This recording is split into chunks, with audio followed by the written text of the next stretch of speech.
This is a diffusion-based large language model. It starts from gibberish and iteratively turns it into a coherent response. Patterns emerge from noise. I'll always look at it encoding. I don't even see the code.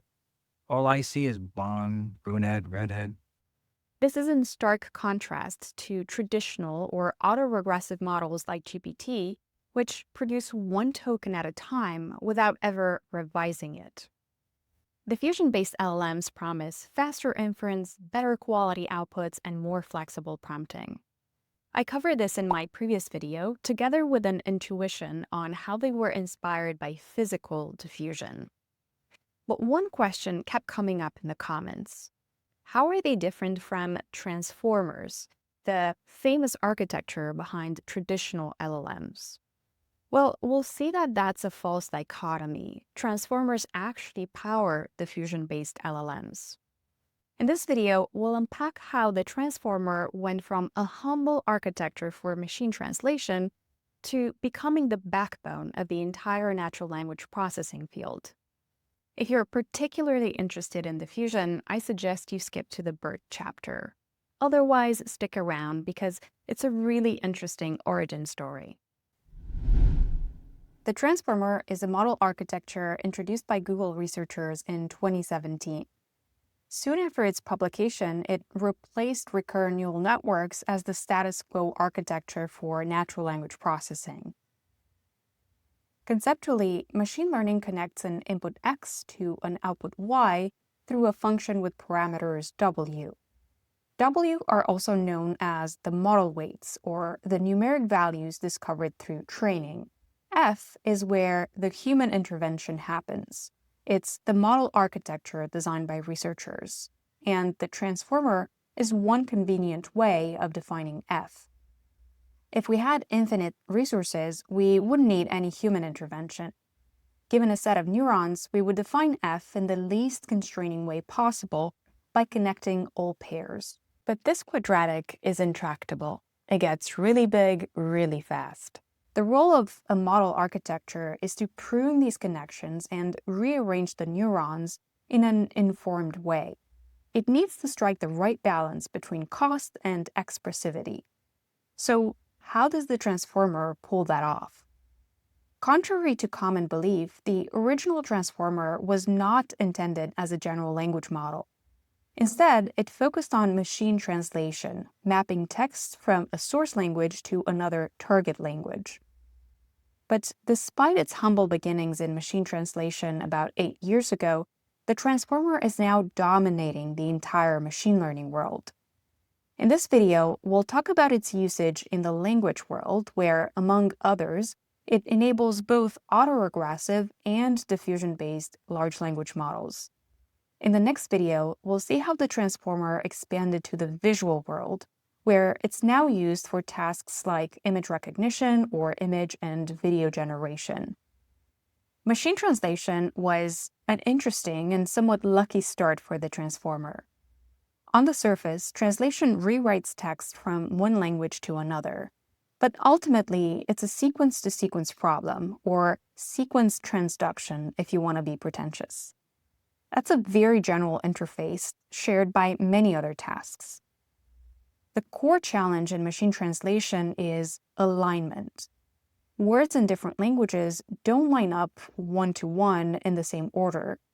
For instance, in French, pronouns that are indirect objects like Louis go before the conjugated verb donner, but in English, the order is reversed. These correspondences are never spelled out in the training data, so the model needs to uncover them by itself. When generating the next target word, the model has to keep track of what's already been translated and decide which source words to tackle next. The most common mechanism for handling this is attention, which assigns a weight to each source word. Here, the pronoun I gets no attention because it's already translated. The pronoun him elicits the strongest attention, so it gets translated into Louis. Attention was actually not introduced by the transformer. It was published 3 years prior in a paper that jointly learned to align and translate. That meant attention was a mere appendix to the main translation engine, a recurrent neural network. What the transformer did was to promote the attention mechanism from a supporting role to the main building block of the translation network. Hence, the now famous title, Attention is All You Need. The need for attention is actually what connects all of these tasks. For instance, during image recognition, when classifying dogs versus cats, you need to pay attention to key distinguishing features like the eye color or the shape of the nose, and ignore distractors like the floor. Similarly, when classifying text, maybe to analyze sentiment on my YouTube comments, the model needs to pay particular attention to strongly emotional words like repulsed or amazing, and disregard UX labels like reply. We'll now open up the hood of the transformer to understand what makes it so versatile. Tiny bit of housekeeping first. Throughout this video, I'll jump back and forth between training and inference, and I'll use these tabs at the top to clarify which one I'm currently talking about. I'll also cross-reference multiple models, and to avoid confusion, I'll show their names in the bottom right corner. Now, back to the transformer. This is the famous figure from the original paper. In this video, I won't exhaustively open up all the boxes. Instead, I'll strictly focus on those aspects that can help us understand the implementation differences between auto-regressive and diffusion LLMs. For a more complete coverage, I'll link in the description an older video I made back in my days at Google. To get familiar with the transformer, let's walk through the inference process for a machine translation example. We'll start high level and then keep digging deeper. So the transformer has two main components, an encoder and a decoder. The encoder on the left processes the English input and feeds it into the decoder. The decoder on the right produces the translation one word at a time. It pays attention both to the English sentence coming from the encoder and to the French words it has predicted so far. And the loop continues until the model outputs the special end-of-sequence token. Now, let's zoom into the encoder. Each source word is looked up in a static embedding dictionary and converted to a continuous input embedding. At this point, token embeddings are independent of each other. For instance, the article the gets mapped to the same representation regardless of the noun it refers to. The encoder combines these embeddings to make them more contextual. For instance, the article the is now a weighted sum of all the original word embeddings, presumably putting a high weight on book. This mechanism is called full self-attention. Full because every token is expressed in terms of all the other tokens, and self because the input only looks at itself. Now let's shift our attention to the decoder, which produces a translation word by word. After predicting J'ai Louis, the output tokens are looked up again in the dictionary and fed back into the decoder. You're probably aware that transformers have a fixed context window. Regardless of where they are in the generation process, they're hard-coded to operate on this many tokens. In the story example, only 3 of the 6 tokens in the context window are present, so we'll fill the rest with a special padding token. The original transformer had a context window of 512, and current LLMs go up to hundreds of thousands or millions. Now we need to build an embedding for the next token to be translated. But this time, we can only leverage the tokens to the left. Everything to the right is just useless padding. This mechanism is called causal attention. It's what enables the model to look at its past. For translation, of course, we have to also consider the input sequence processed by the encoder. We'll compute a new next token embedding, which is a function of the source tokens as well as the history. This mechanism is called cross-attention because it crosses between languages. And we're almost there. We'll pass the final embedding through a linear layer, which expands its size to 1 dimension per vocabulary token. The softmax layer turns it into a probability distribution from where we can sample the next token. I know we covered a lot of ground, but there's only two key things to remember. First is that transformers started in machine translation, which is a task with a very general API, sequence in, sequence out. And second, transformers have two main components, an encoder, which processes the input with full attention, and a decoder, which produces the translation one token at a time using causal attention. Now, here's the interesting thing. Researchers realize that these two components are a little bit redundant. They're actually very similar to each other, so we don't need both of them at the same time. A lot of subsequent transformer-based models used either one or the other. When using them separately, cross-attention as a concept disappears. When looking at these components side by side, we can see they're actually not that different. Ultimately, they both take input embeddings and contextualize them. The main difference is the type of attention. In the encoder, everything attends to everything, while in the decoder, tokens only attend to their left. We'll now look at how subsequent models borrowed one of the two components to extend the transformer to other tasks. And we'll start with auto-regressive LLMs. On the surface, language modeling has the same interface as machine translation: prompt sequence in, response sequence out. Same old sequence transduction. But while machine translation used both an encoder and a decoder, auto-regressive LLMs only reuse the decoder. So what happened? What broke this equivalence between translation and language modeling? Well, in 2018, OpenAI released their first GPT model, which stands for Generative Pre-training. At the time, the bottleneck for language modeling was data. There simply weren't enough response-prompt pairs to be mined on the internet. In contrast, freeform text like Wikipedia articles was, and still is, a lot more abundant. Plus, it stores a huge amount of world knowledge and linguistic patterns. To make room for it, GPT split the training process into two stages: pre-training and fine-tuning. So, to leverage freeform data during pre-training, we need to gamify it, or come up with a learning objective that implicitly coerces the model to extract valuable information from the data. And that's what next token prediction is: a made-up, artificial, yet useful task. Given the start of an article, the model needs to predict the next word, and the same challenge repeats for every single word in the article. The next token prediction task is the reason why auto-regressive LLMs are picking the decoder side. Causal attention is a good fit by nature. When predicting the next token, it only looks at the previous ones. It's worth taking a closer look at GPT's training process in order to understand the trade-offs it makes compared to diffusion LLMs. Given a pre-training instance like a Wikipedia article, GPT ingests the entire input sequence at once, so each token in the article gets its own embedding. For each position, the decoder computes an embedding for the next token. For simplicity, let's focus on one position at a time. Say the model is expected to predict dog. Then the next token embedding attends to everything up to breed of retriever.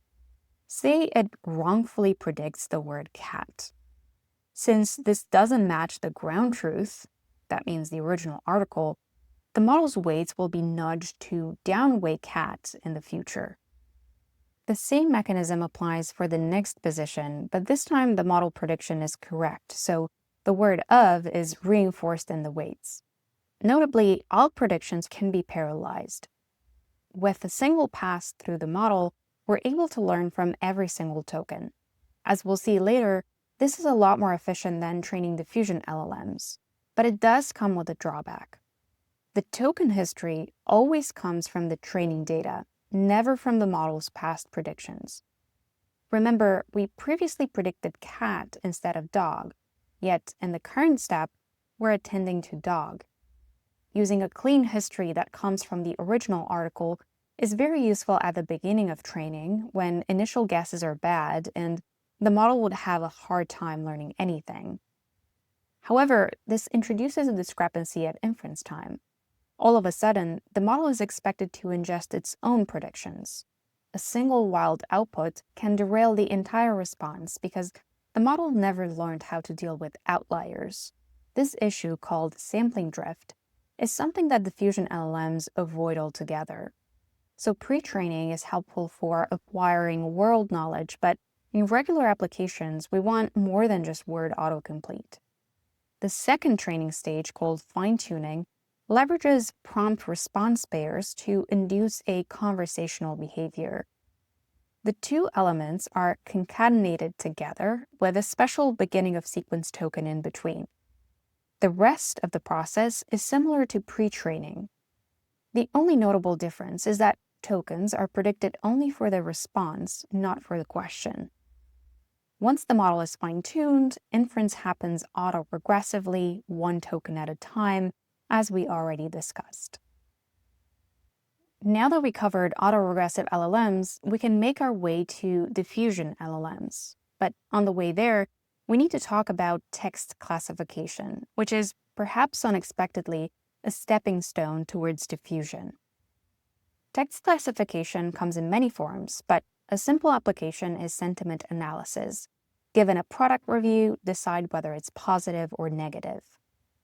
Compared to machine translation, its interface is simpler. The output is a single value.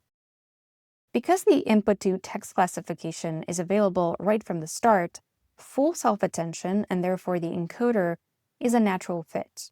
All tokens can attend to all the others. But pre-training gets a bit trickier with an encoder. The next word prediction task is no longer supported, since tokens peek into the future. The solution came from BERT, a pre-trained text classifier published by Google in 2018. BERT came up with a new task for pre-training, masked language modeling. Exactly 15% of the tokens are replaced with a special mask token, and the model needs to recover them all in one go. Let's see how to pre-train the transformer encoder with the help of the masked token prediction task. As usual, the encoder produces a contextual embedding for every input token, including the masks. To turn these mask embeddings into token predictions, we can borrow the same trick we used in the decoder, a linear layer followed by softmax. Note that mask predictions can be parallelized since they're independent from each other. The model predictions are then compared against the original article, and the feedback is backpropagated through the model weights. Right before fine-tuning, the additional token prediction layers are thrown away. They've served their purpose. We're now left with an encoder that is very good at processing text inputs in a contextual way. What's left is to teach the model to judge sentiment using supervised pairs of reviews and sentiment labels. BERT has one more trick up its sleeve to make this happen. It appends a special classification token at the end of the text input. Due to the full attention in the encoder, its final embedding will compress information from the entire input. So feeding it through a new linear layer, different from the one added for pre-training, can now yield a sentiment label that is checked against the ground truth label. With BERT under the belt, we can now talk about diffusion LLMs. Text diffusion is still a very young field. As I covered in my previous video, there are many formulations, some more math-heavy than others. And while there isn't a de facto standard yet, two things are clear. One is that all diffusion LLMs under one form or another are using the transformer. And two is that there's a clear convergence towards masked diffusion models, the ones inspired by BERT. Most likely it's because they're easier to understand and easier to implement. To make it concrete, we'll walk through the implementation of LLaDA, a masked language model that came out earlier this year. But keep in mind, the field is constantly changing, and LLaDA will probably not be the one to establish the status quo. When designing diffusion LLMs, there are a few important hyperparameters. Just like in traditional LLMs, there's a context window. I'm arbitrarily setting it to 35 here, but in practice, it's hundreds of thousands or millions. At the start of inference, we'll populate it with the prompt, followed by the special beginning of sequence token. For masked diffusion models in particular, the rest is filled with masks. In other words, the current noise level is 100%, since the entire response is full of noise. A second hyperparameter is the number of diffusion steps. That is, how many times we'll refine the response draft. I'm setting it to 3 because I'm lazy, but in practice, it's somewhere in the tens or low hundreds. This acts as a knob between speed and quality. And finally, we need a noise schedule, which dictates how many masks we'll uncover at each diffusion step. It's common for language models to use a simple, linearly decreasing schedule like I did here. So at step 1, all masks are uncovered in one go. Because it's so early in the process, most guesses are bad, perhaps with the exception of the token 42. So we'll throw the dice again, this time for only 60% of the tokens. The tokens to be remasked can be chosen at random or using some heuristic, like selecting those tokens that were assigned low confidence by the LLM. The next reveal improves the response quite a bit. 3 tokens are now on the right track. It's also interesting that this time the special end-of-sequence token was generated. This signals that the intended model response goes all the way to hollow planet and everything after it should be ignored. We'll continue with 30% noise, mask, and unmask. This was our last step, so the final answer is 42 give or take. We'll simply ignore everything else. Now let's see how diffusion LLMs are trained. As I alluded to earlier, BERT pre-training, which uses the masked language modeling objective, is the basic building block for diffusion pre-training. However, BERT adopted a fixed masking rate of 15%, chosen empirically to maximize its capabilities as a text classifier. But a diffusion model needs to handle multiple levels of noise. Remember, my simplistic noise schedule had 3 thresholds: 100, 60, and 30%. Of course, if we increased the number of diffusion steps, the noise schedule would also be more granular. Going back to BERT, this is what pre-training with a fixed noise level looked like. LLaDA makes a simple modification. When choosing a training instance, it also picks a random noise level from the schedule. So, for instance, for the parakeet article, it might choose to mask 30% of the tokens. For the cat article, it might arbitrarily pick 60%. Now, choosing a single noise level for each training instance might seem like an odd design decision at first. Why not apply all noise levels to every article, just like at inference time? Well, we could do that, but implementation is a little bit easier this way. And anyway, when we train for millions of steps, chances are the same article will be selected multiple times with different levels of noise. Now, I do want to point out that diffusion training is overall somewhat inefficient. During a single training step, only some of the tokens are predicted. In contrast, GPT was able to fully leverage a training instance by predicting all the next tokens in a single pass. Fine-tuning a diffusion LLM is similar to the pre-training process. For a supervised prompt response pair, we'll choose an arbitrary noise level. But this time, we'll only mask the response part. There's no point in ever obfuscating the prompt. And the rest is identical to pre-training. And that's how diffusion LLMs extend BERT with random masking to implement a whole new paradigm for text generation. In this video, we discussed how the transformer came to dominate language tasks. In the next video, we'll see how it expanded to the vision world as well, replacing convolutional neural networks as the go-to architecture. I know this stuff is a little dry, so thanks for bearing with me until the end. As usual, you'll find the slide deck and reading list for this video on Patreon for free. Thanks for watching, and I'll see you next time.